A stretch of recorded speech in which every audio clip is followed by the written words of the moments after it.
弟兄姊妹平安，今天是2024年9月27号。今天的经文是诗篇19篇第7节到14节，申命记第1章第1节到18节，使徒行传12章20节到25节。今天要跟大家分享的主题是主的工作。在出埃及记18章的记载当中，摩西他听从岳父叶忒罗的建议，设立了以色列人的体制，让许多受呼召、受拣选的人来协助管理以色列人民。从表面看起来这是人的工作，但就如同昨天牧师所分享的，事实上这是上帝的工作。上帝透过人的参与来执行，来成就。申命记第1章第1节到18节的经文这样说道：本书是摩西的语录。当以色列人民在约旦河东岸的旷野，在巴兰城和陀佛、拉班、哈西路、底萨哈诸城之间，苏佛附近的约旦谷，摩西向他们说了以下的话：从何烈山经由以东山区到加底斯巴尼亚需要11天的旅程。以色列人出埃及之后的第40年11月1号，摩西把上主命令他说的一切话转告他们。那时以西什本为首都的亚摩利王西宏和以亚斯他路，以得来为首都的巴珊王噩都被击败了。摩西在约旦河的东岸的摩押地向以色列人解释上帝的法律。他说，我们还在何烈山的时候，上主我们的上帝对我们说，你们已经在这山上住得够久了，现在你们要差营向前移动，你们要进入亚摩利人的山区和附近各地区，就是约旦谷、低地、高原南部区域和地中海沿岸。也就是说，你们要进入迦南、黎巴嫩和那里延伸到幼发拉底河一带的土地。这片土地就是我们上主应许要给你们祖先亚伯拉罕、以撒、雅各和他们的后代的土地。你们要进去占有这一片土地。摩西对人民说，我们在何烈山的时候，我告诉过你们，我不能够单独肩负领导你们的责任。上主你们的上帝已经使你们的人口增加，像天空的星星那么的多。愿上主你们的祖先的上帝按照他自己的承诺，使你们的人口再增加1000倍，使你们兴盛。但是我一个人怎么能够承担你们琐碎的事务呢？负起替你们排难解纷的责任呢？你们要从各支族选出一些有智慧、有才干、有经验的人，我要委派他们管理你们。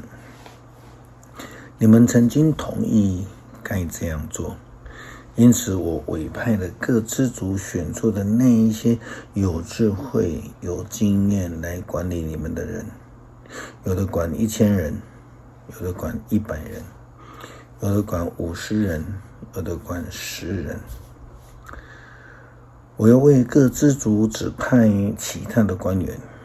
当时我指示他们说，你们要处理民间的诉讼，无论是同胞间的诉讼案，或是牵涉到你们中间外侨的讼案，你们都要公正审判，你们要公正无私，无论地位高低，都不徇情面，以平等对待，不要怕任何人，因为你们是替上帝审判的。倘若你们真有困难的案件，可以到我这里来，由我处理。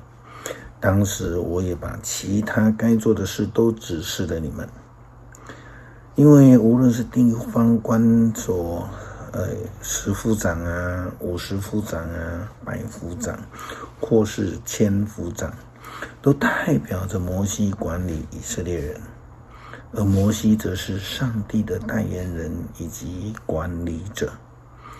他们所做的都是为了主而做，都是上帝的工作。有时候上帝透过人做工，有时候上帝透过天使动工，有时候上帝亲自做工。使徒行传记载了上帝透过天使的工作，让乖张悖逆的希律王失去生命，因为他没有荣耀上帝，上帝就使他突然的暴毙，让他不能够再阻止使徒们的传福音的工作。使徒行传12章20节到25节，希律向泰尔西顿的人民大发脾气，所以他们就推派代表团去见希律。他们首先说服了宫廷的总管伯拉斯多，然后去向希律求和，因为他们需要王的辖区获得粮食的供应。在特定的日子，希律穿上了他的王服，坐在王位上，向人民训话。他们呼喊着说，这不是凡人的声音，这是神明的声音。主的天使立刻击打希律，让他因为他没有把荣耀归给上帝，他被虫咬死了。上帝的道继续来扩展，日渐兴旺。巴拿巴和扫罗完成任务以后，离开耶路撒冷回去，他们带着约翰、马可同行。诗篇19篇第7节到14节，上主的法律完备，使人的生命更新；上主的命令可靠，使愚蠢的人得智慧。上主的法则公正，使顺从的人喜乐。上主的训诲透彻，使人的心眼明亮。上主的规范纯真，永远存留。上主的判断准确，始终公道。他们比金子可贵，远胜过最精纯的金子。他们比蜂蜜甘甜，胜过最纯净的蜂蜜。这一切使你的仆人深受警惕，仆人谨守，获益无穷。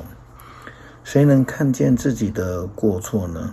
求你宽恕我无意的过失，求你使我不至于故意犯罪，不容许罪恶支配我，这样我就能成为无可指责的人，免犯悖逆重罪。上主，我的避难所，我的救赎主啊，愿我的言语、我的心思都蒙你悦纳。恳求主亲自动工，我们愿意跟随，愿意成为主的仆人。求主帮助我们在宣教上，在服务上，在福音的传扬上更热心、更无私的与主同工。感谢祷告，奉主耶稣基督圣名求，阿们。